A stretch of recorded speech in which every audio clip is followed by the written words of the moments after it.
बल्कि जो previous year में जिस बच्चे की सप्ली आ गई थी, ये वीडियो उनके लिए भी यूज़फुल है। तो वीडियो स्टार्ट करने से पहले आपसे एक रिक्वेस्ट है कि अगर आप इस चैनल पर नए हैं तो इस चैनल को सब्सक्राइब कर लें और बेल आइकन को प्रेस कर दें।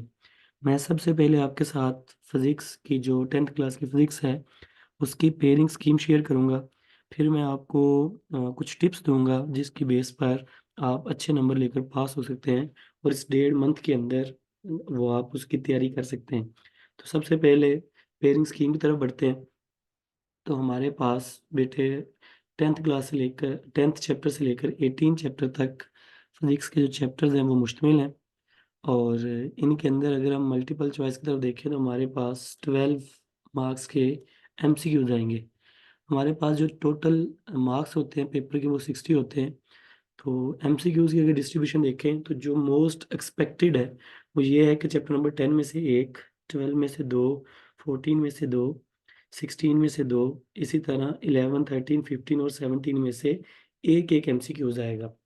और चैप्टर नंबर 18 में से भी एक एमसीक्यूज आएगा। अब अगर सब्जेक्टिव पोर्शन की तरफ आए तो सब्जेक्टिव पोर्शन में जिसमें शॉर्ट क्वेश्चन और लॉन्ग क्वेश्चन इंक्लूड है, उनमें 30 मार्क्स के आपके पास शॉर्ट क्वेश्चन आने हैं और ना 18 मार्क्स के जो है आपके पास लॉन्ग क्वेश्चन आने हैं। अब जो 30 मार्क्स के आपके पास शॉर्ट क्वेश्चन आने हैं उसके 3 पोर्शन होने, ठीक है, पहला, दूसरा और तीसरा। इनमें आपको 8-8 शॉर्ट क्वेश्चन लिए जाएंगे जिनमें से आपने 5-5 अटेम्प्ट करने हैं। और हर शॉर्ट क्वेश्चन 2 नंबर का होता है। तो हर पोर्शन में से, हर सेक्शन में से 10 नंबर का आपको वो पेपर अटेम्प्ट करना होगा। अब जो मोस्ट एक्सपेक्टेड है वो पोर्शन ज़रा देख लें। चैप्टर नंबर 14 और 18 में से 3-3 शॉर्ट क्वेश्चन आने और 15 में से 2 आने, ठीक है। मतलब 14, 18 और चैप्टर नंबर 15, ये आपके पास टोटल 8 शॉर्ट क्वेश्चन आ गए जिनमें से आपने 5 अटेम्प्ट करने हैं। इस तरह अगर नीचे आए तो चैप्टर नंबर 11, 17 और 13, इनमें से 8 शॉर्ट क्वेश्चन बनने हैं जो मोस्ट एक्सपेक्टेड हैं। और इनमें से भी आपने 5 शॉर्ट क्वेश्चन ही आपने अटेम्प्ट करने हैं जो कि आपके 10 मार्क्स हो जाएंगे। अब अगर ज़रा और नीचे थर्ड पोर्शन की तरफ देखें तो थर्ड पोर्शन के अंदर हमारे पास जो रिमेनिंग चैप्टर हैं उनमें से शॉर्ट क्वेश्चन आने हैं। जिस तरह चैप्टर नंबर 10 है, 16 है और 12 है। 10 और 12 में से 3-3 शॉर्ट क्वेश्चन आने हैं और 16 में से आने हैं 2 शॉर्ट क्वेश्चन। इसमें भी आपको 8 शॉर्ट क्वेश्चन दिए होंगे जिनमें से आपने 5 अटेम्प्ट करने हैं। अब आते हैं अपने सब्जेक्टिव में मौजूद लॉन्ग क्वेश्चन के पोर्शन की तरफ। इसके अंदर बेटा आपको 3 लॉन्ग दिए जाएंगे जिनमें से आपने 2 अटेम्प्ट करने हैं। हर लॉन्ग के 2 पार्ट होंगे ए बी पार्ट, ठीक है। अब जो चैप्टर नंबर 10 और 16 है इसमें से एक्सपेक्टेड है कि आपका एक लॉन्ग का जो ए पोर्शन है वो बन जाए, ठीक है। इसी तरह चैप्टर नंबर 12 है उसमें से न्यूमेरिकल। अब ये एक्सपेक्टेड है, आप ये नहीं कह सकते कि जनाब चैप्टर 12 में से ही न्यूमेरिकल आना है। बात करने का मकसद ये है कि 10, 16 और 12 आप अगर ये 3 चैप्टर तैयार करते हैं तो आपके 9 नंबर पक्के हो जाते हैं, सिर्फ 3 चैप्टर। इसी तरह चैप्टर नंबर जो आपका 11, 13 और 17 है, ये 3 चैप्टर तैयार करेंगे तो आपका न्यूमेरिकल और थ्योरी जो है वो वाइंड अप हो जाएगा। मैंने यहाँ पर सिर्फ एक्सपेक्टेड बेस पे लिखा हुआ है। तो आप इस सिनेरियो को अगर फॉलो करना चाहें तो कर लें। ये 50-50 है, ठीक है। जो मेरा एक्सपीरियंस है उसकी बेस पर ये बात हुई है, या पास पेपर के अकॉर्डिंग जो उनका पैटर्न चल रहा है उसके अकॉर्डिंग। और जो क्वेश्चन नंबर 3 बनेगा वो 15, 14 और 18 में से बनेगा।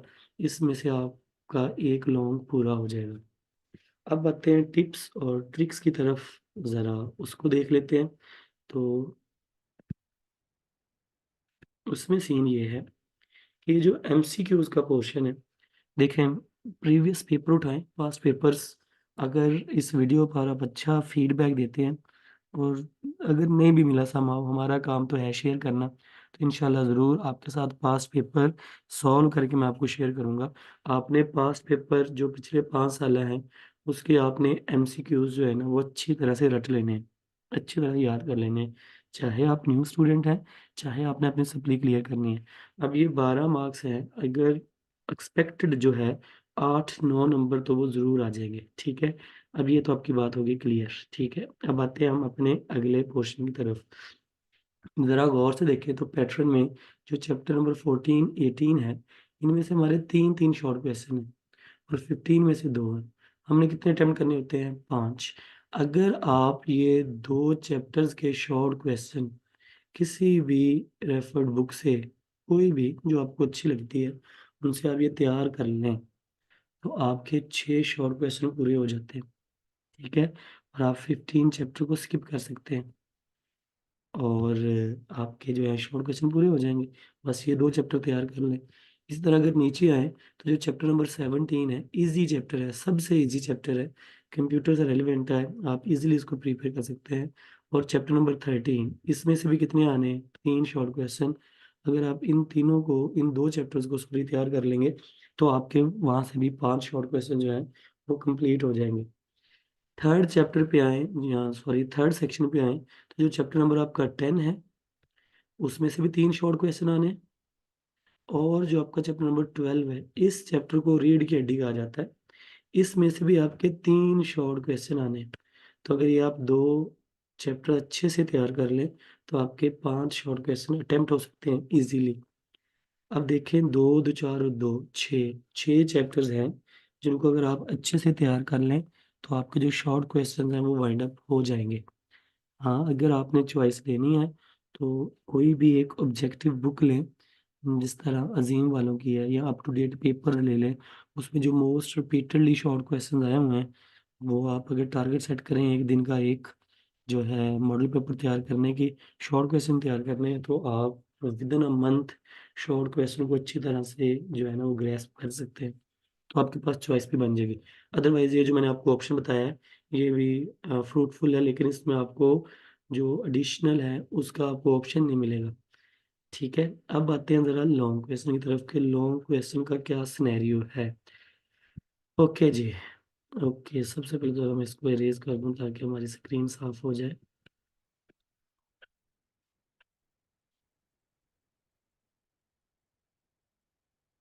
जी, तो जनाब लॉन्ग क्वेश्चन की तरफ बढ़ते हैं। देखें आपका एक तो पोर्शन बहुत ईज़ी है।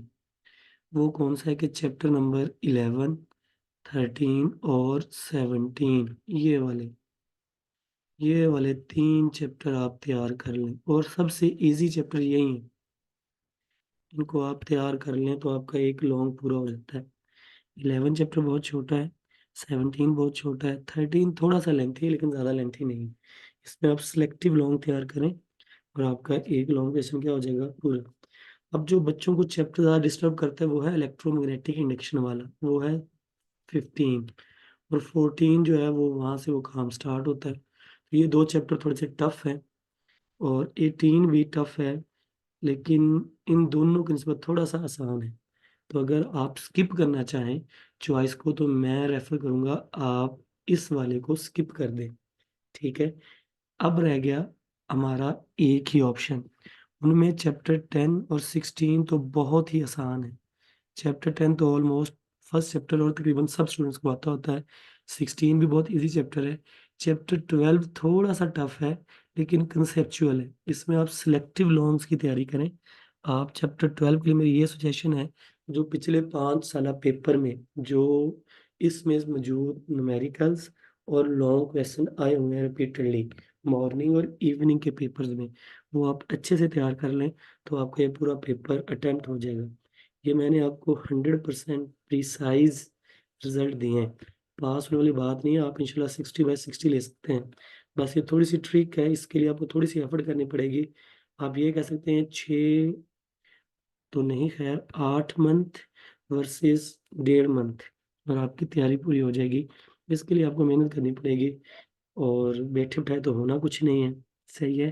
अगर आप ये डेढ़ महीना टिका के चाहे सप्ली वाले हैं, चाहे बिल्कुल न्यू कमर्स हैं या जिन्होंने स्किप कर दिया, कोई इश्यू था, जिस भी वजह से आप इस पैटर्न को अडॉप्ट कर लें, तो आपका पूरा पेपर जो है वो सॉर्ट आउट हो जाएगा। उम्मीद करता हूँ ये वीडियो आपके लिए इंशाल्लाह बहुत हेल्पफुल और फ्रूटफुल साबित होगी।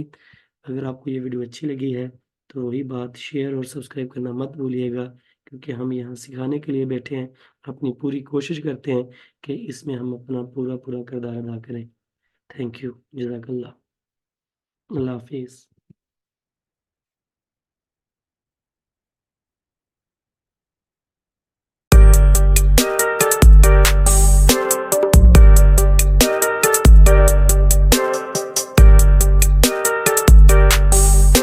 बेटा आज आपने इंपॉर्टेंट लॉन्ग क्वेश्चन डिस्कस करना है जो है energy stored in capacitor. Capacitor एक डिवाइस का नाम है जो चार्जिंग क्या करता है, स्टोर। एक प्लेट पर पॉजिटिव, एक प्लेट पर पॉजिटिव को हम क्या कहते हैं, हाई पोटेंशियल, और नेगेटिव को पोटेंशियल डिफरेंस क्रिएट हो जाए तो चार्ज मूव करता है फ्रॉम हाई पॉइंट टू। अब अगर चार्ज मूव कर रहा है तो मतलब उन प्लेट्स पर क्या स्टोर हुई है, एनर्जी। जब किसी जगह पर आप चार्ज एक्यूमुलेट करवा लेते हैं उस डिवाइस के पास क्या स्टोर हो जाती है, एनर्जी। पहले आपने सोर्स लगाया और प्लेट्स को क्या किया, चार्ज किया। क्या किया शुरू में, अभी हमने वोल्ट मीटर लगाया हुआ जो कि ये शो कर रहा है कि यहाँ पे क्या है, पोटेंशियल डिफरेंस है। जब आपके पास यहाँ पे कोई भी सोर्स नहीं लगा हुआ था, ये प्लेट भी क्या थी, न्यूट्रल, ये प्लेट भी क्या थी, दोनों पर पोटेंशियल क्या था, जीरो। जैसे ही आपने सोर्स लगाया तो आपके सोर्स ने इनके ऊपर डेपोजिशन स्टार्ट कर दी, इनकी चार्जेस की। आस्ता आस्ता चार्ज क्या होता गया, स्टोर। जितनी इनकी कैपेसिटेंस थी उतना चार्ज क्या हो गया, स्टोर। फिर आपने सोर्स को हटा दिया। अब ये आपके पास वो डिवाइस है जिसके पास क्या स्टोर है, एनर्जी। और वो हमने देखनी है वो एनर्जी किस फॉर्म में स्टोर है। क्लियर है, वो हमने निकाला। इसके लिए देखें कैपेसिटर जब क्या होता है, अनचार्ज, तो प्लेट्स के दरमियान जो पोटेंशियल होता है वो क्या होता है, जीरो। लेकिन जब आप इसके अक्रॉस क्या अप्लाई करते हैं, पोटेंशियल, तो उसके ऊपर क्या डिपोजिट होना शुरू हो जाता है, चार्ज। और आस्ता आस्ता उसका पोटेंशियल कितना हो जाता है, वी। क्लियर। अब अगर हम एवरेज पोटेंशियल की बात करें तो हम क्या एवरेज कैसे निकालते हैं, initial plus final divided by 2। Initial कितना था पोटेंशियल, 0। फाइनल कितना हो गया, v डिवाइड बाय कितना हो गया, 2। क्लियर है। अब क्योंकि इनके ऊपर चार्ज डिस्प्लेस हुए हैं और पोजीशन की जो एनर्जी होती है वो कौन सी होती है, पोटेंशियल एनर्जी। अब यहाँ पे चार्जेस डिपॉजिट हुए हैं तो इसलिए इस एनर्जी को क्या करेंगे, इलेक्ट्रिक पोटेंशियल एनर्जी। कैपेसिटर के पास जो एनर्जी होती है वो कौन सी होती है, इलेक्ट्रिक पोटेंशियल एनर्जी। अब ये फार्मूला हमने पढ़ा हुआ है, कहाँ से, हमने किया है work done on unit positive charge. तो हमें क्या पढ़ा हुआ है, potential is always equal to work done per unit charge. ये जो वर्क हुआ है किसकी फॉर्म में हुआ है, पोटेंशियल एनर्जी की फॉर्म में, पर यूनिट क्या आ गया, चार्ज। हमने क्या निकाल दिया है, एनर्जी। ये Q इधर डिवाइड हो जाएगा, क्या हो जाएगा, तो हमारे पास पोटेंशियल एनर्जी का फार्मूला क्या आ गया, V into Q। अब यहाँ पे जो पोटेंशियल है वो कौन सा पोटेंशियल है, एवरेज।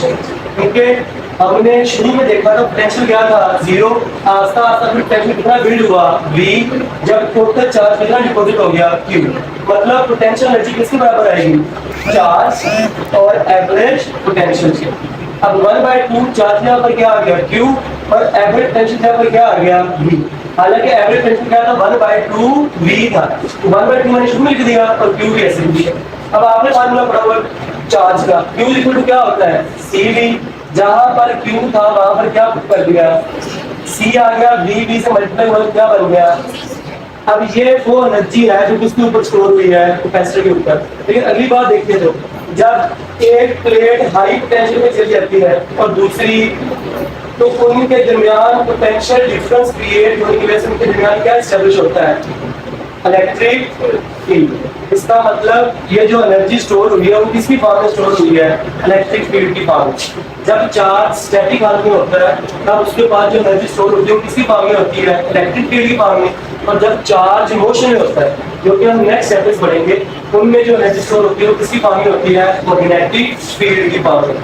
अब हमारे पास उस फार्मूले में कहीं पे भी कोई ऐसा सिनेरियो नहीं है जो शो करे कि एनर्जी किसकी फॉर्म में स्टोर हुई है, तो हम नया फार्मूला एवेल्युएट करते हैं। आपको पता है एक फार्मूले को हम फर्दर वे में एवेल्युएट कर सकते हैं, तो हम फार्मूले को लिखेंगे किसकी फॉर्म में, इलेक्ट्रिक फील्ड की फॉर्म में। उसके लिए हमें किसकी वैल्यू चाहिए, C की भी और V की। ये हमने कोई नई नहीं निकाली, ये हमने दोनों निकाली है पहले से।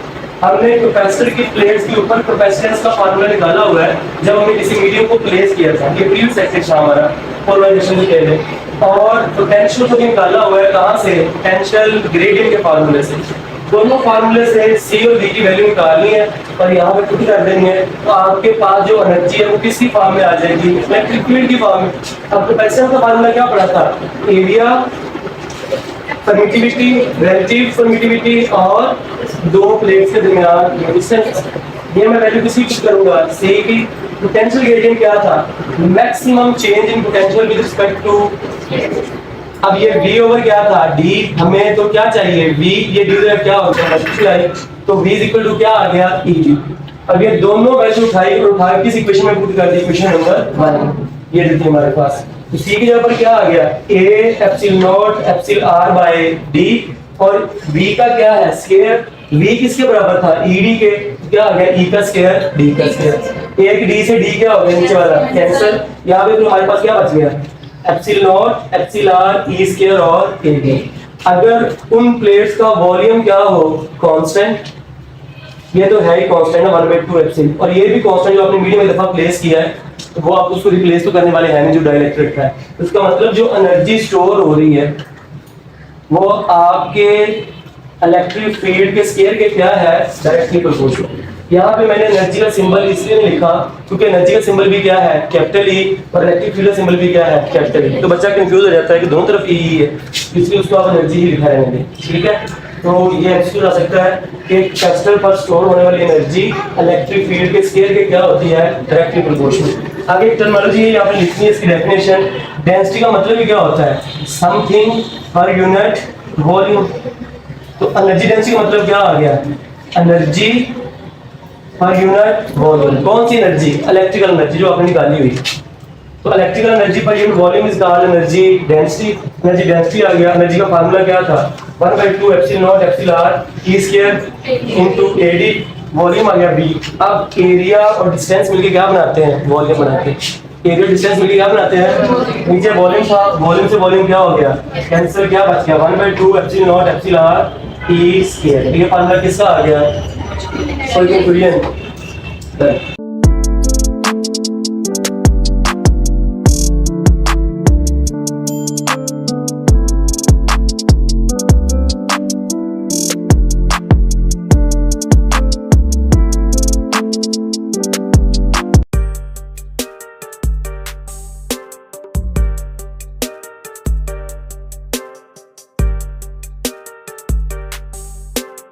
हमने कल डिस्कस किया था कैपेसिटेंस ऑफ अ कैपेसिटर, और अगर उसका फार्मूला याद हो तो हमने लिखा था C is equal to epsilon naught epsilon R, साथ में क्या था?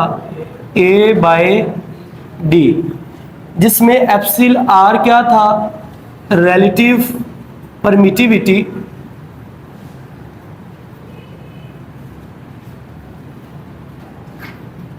और बात ये हुई थी कि जब भी कोई मीडियम प्लेस किया जाता है तो कैपेसिटर की कैपेसिटेंस क्या हो जाती है? ज़्यादा।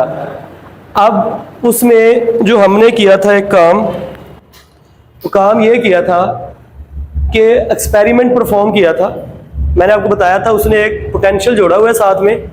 जैसे ही मीडियम रखता है तो पोटेंशियल क्या हो जाता है? कम। वोल्ट मीटर लगाया हुआ था। वोल्ट मीटर क्या शो कर रहा है कि मीडियम प्लेस करने पर पोटेंशियल क्या हो रहा है? कम हो रहा है। तो कैपेसिटेंस का पोटेंशियल डिफरेंस के साथ कौन सा रिलेशन होता है? इनवर्स। जैसे ही पोटेंशियल ड्रॉप हुआ कैपेसिटेंस क्या हो गई? ज्यादा। आज हम देखेंगे, वो तो था एक प्रैक्टिकल, आज हम मीडियम रखने की वजह से पोटेंशियल ड्रॉप क्यों हुआ उस सिनेरियो को डिस्कस करेंगे। और उस सिनेरियो का नाम क्या है? Electric polarization. अब पोलराइजेशन है क्या? उससे पहले आपने ना केमिस्ट्री के अंदर लफ्ज पढ़ा होगा डाईपोल। डाई का मतलब होता है दो, पोल का मतलब दो पोल, मतलब एक पॉजिटिव का और एक।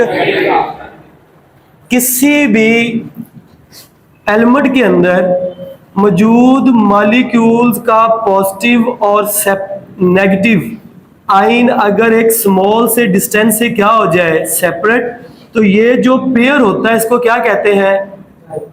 डाइपोल कहते हैं। क्या कहते हैं?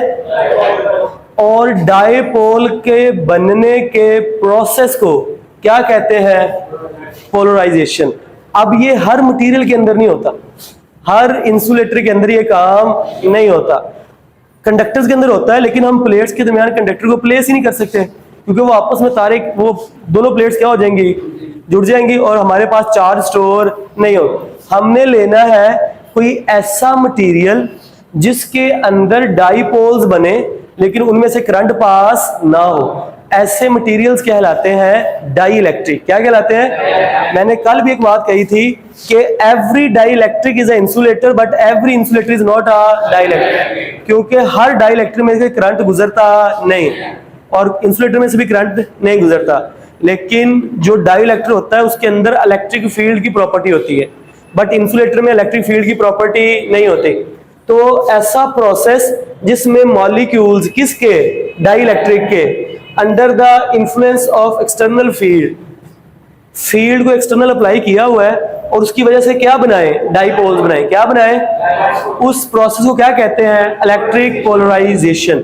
अब कैसे होता है? देखो, जब हमने प्लेट्स रखी थी, ये हमारे पास पॉजिटिव प्लेट थी, ये हमारे पास क्या थी?